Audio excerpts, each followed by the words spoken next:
Nessa semana nós vamos falar sobre um tipo muito específico e muito importante de variável aleatória contínua. Vamos falar sobre a distribuição normal ou distribuição gaussiana, também tem esse nome.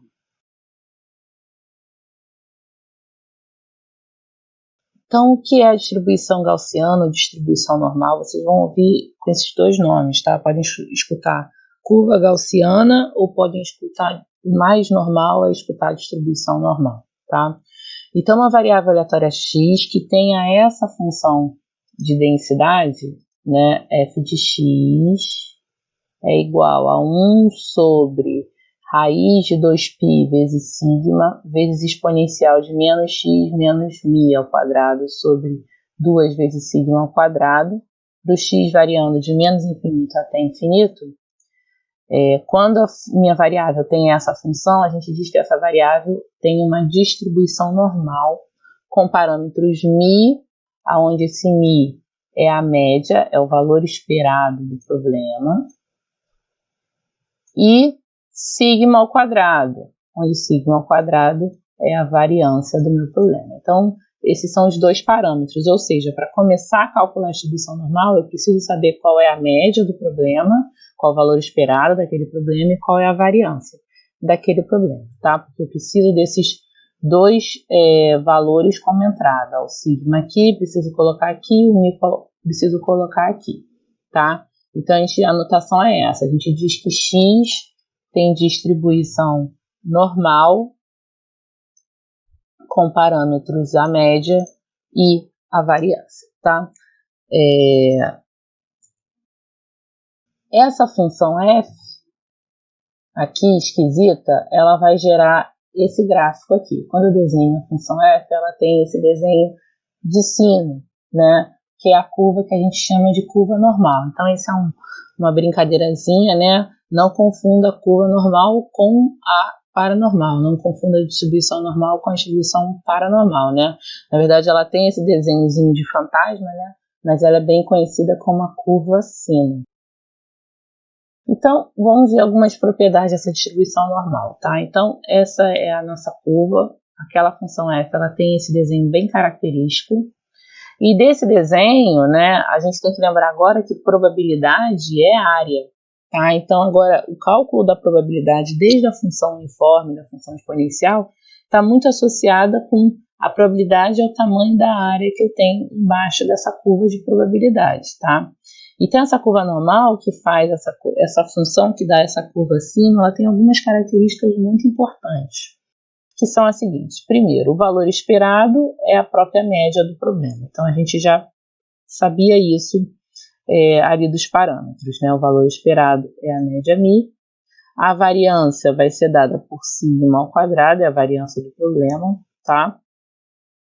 Quando f tende a zero, x tende a infinito, tá? Então, quando a minha função está baixando, está tendendo a zero, ó, f é esse eixo, x é esse eixo.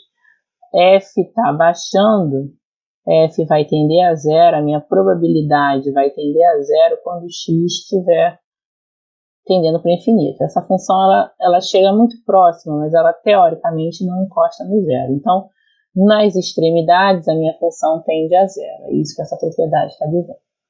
Quarta propriedade. X igual a μ é o ponto máximo de f. Então, essa curva, o ponto máximo dela vai ser exatamente a média do meu problema, tá? A média do meu problema é o ponto máximo. O que quer dizer? Que a média do meu problema é o valor que tem maior probabilidade de acontecer. Se essa curva f descreve a probabilidade, a média é o valor mais provável. O valor esperado é o valor mais provável, tá? Média menos o desvio padrão e a média mais o desvio padrão determinam pontos de inflexão dessa curva. Então, entre a média menos desvio e a média mais o desvio, a curva tem a concavidade para baixo, tá? Ela está numa crescente mais intensa. Abaixo da média menos o desvio, a curva muda a concavidade. Na verdade, a concavidade passa a ser a concavidade para cima. E eu passo a entrar numa decrescente. Mesma coisa, após a média mais o desvio, a curva muda a concavidade dela e passa a entrar numa decrescente, tá?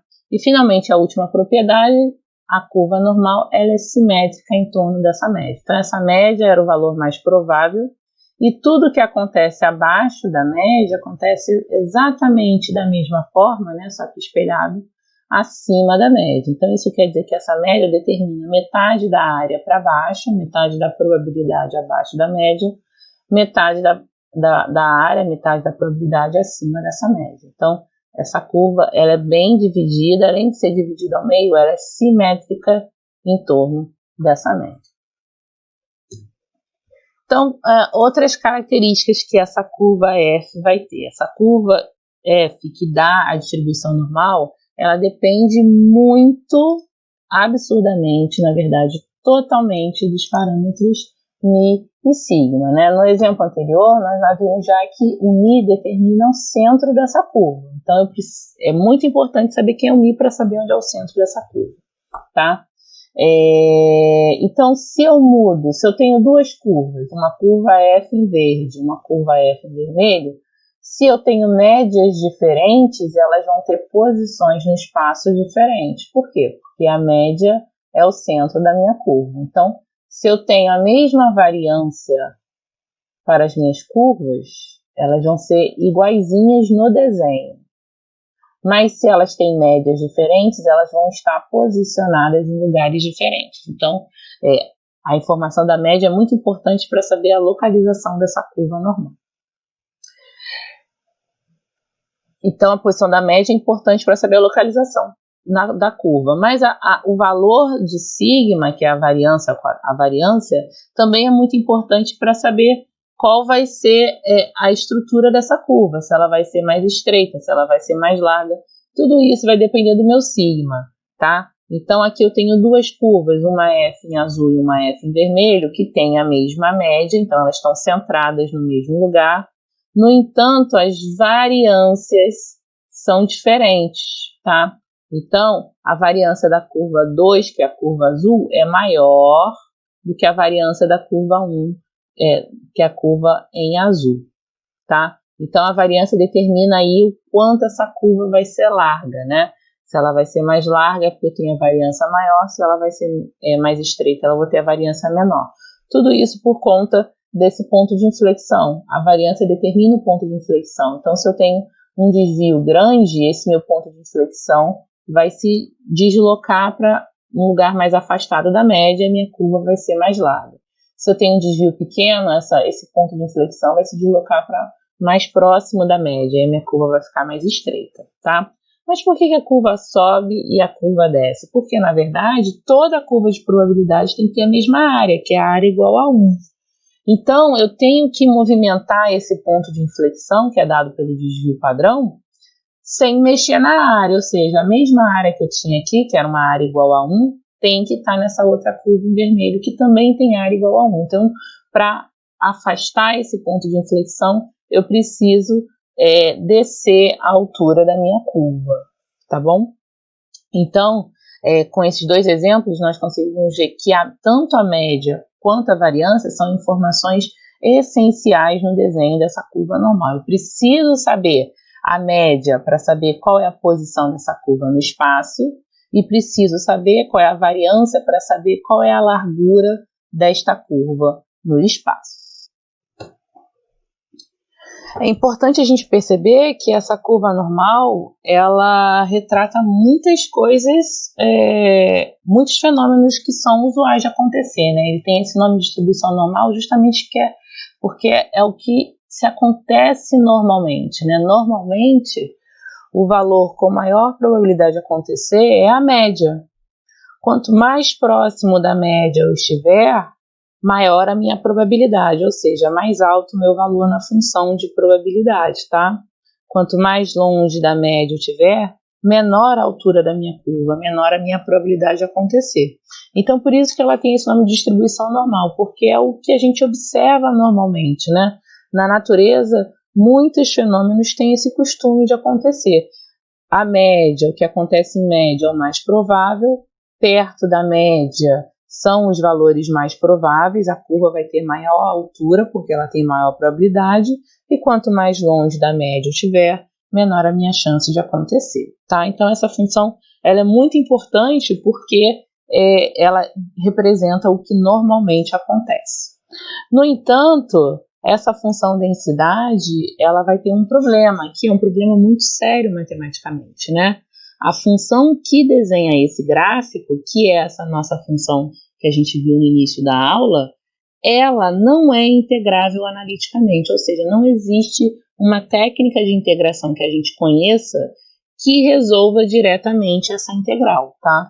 Eu não consigo resolver essa integral fazendo o método da substituição, frações parciais, etc e tal, tá?